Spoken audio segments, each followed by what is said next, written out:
Hi everybody, my name's Edward and I'm making this video because I want to inspire all of you to study a new language. Have you ever wanted to speak another language but cannot decide which one you want to learn? Today, I'm going to try and convince all of you to study a language that people say is the most difficult. I have been studying this language for the last 2.5 years, and to be honest, a couple of years back, I wouldn't have thought that I would study this language. It comes from a country with a red and white flag, and it's not Japanese, because I know Japanese is one of the most popular languages that people want to learn now. In its own language, the language I'm studying, it's called Dansk, meaning Danish. You're probably wondering why, out of so many languages, I have chosen to study Danish. Well, it wasn't until a couple of years ago when I discovered my passion for Danish culture that I decided I wanted to learn Danish. I thought to myself, how cool will it be if I could speak and understand the language, and it would allow me to communicate with the Danish people and, more importantly, connect with their culture. Another reason was because I fell in love with their crime solving TV series, and however, not all of them had English subtitles, so in order for me to watch them, I had to study Danish. So what was my experience like for the last 2.5 years while studying Danish? Well, a lot of people say it's a difficult language to learn, but in all honesty, I found it quite easy. It's because I put the hard work in each week. So like I study at Husil, so it's a Danish coffee shop. You see it everywhere in London now. I would study for like 5 or 6 hours each week on my day off when I'm not working. And it can be difficult. However, if you have the determination and heart, you'll be able to pick up really easily.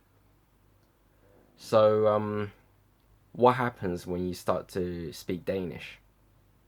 It feels very rewarding, especially when you're able to hold a small conversation with Danish people. So, usually it's very difficult for foreigners to learn Danish because it's such a difficult language. But if you could have a small conversation with them, you get a bit of praise here and there.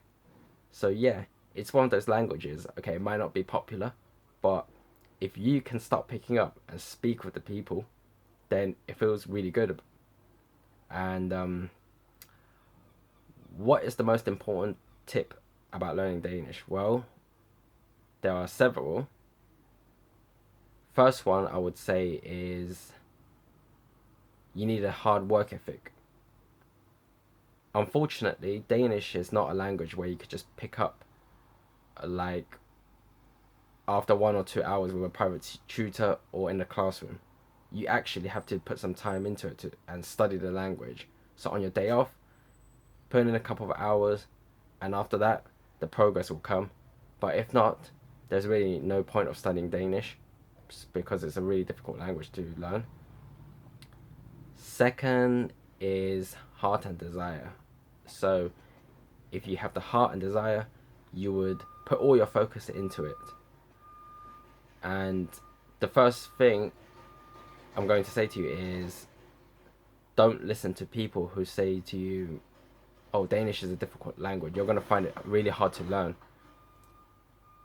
And okay, maybe it's true because you're not living in the country and studying that language. But if you put in a couple of hours in each week like me, 5 or 6 hours, actually, you'll find it easy to really like pick up. And so don't let other people say to you, oh, Danish is hard, and give you a reason to give up.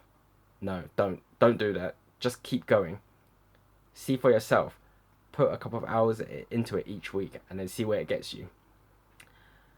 The third tip is finding the right tutor for yourself.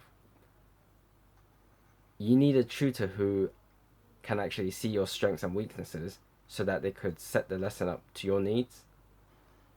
For me, finding a tutor is not enough. It's finding the right tutor that counts.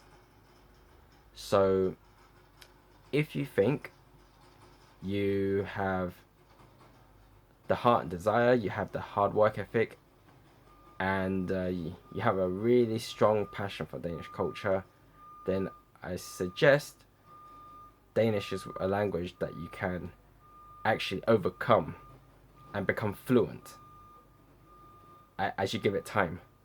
So if you are interested, I would say give it a go, see where you get to in a couple of months, and then from then on, you push on. Well, that's all for today. I hope after you have seen this video that I have inspired you to study a new language as a hobby. And remember, you'll never know until you give Danish a go. See you all next time.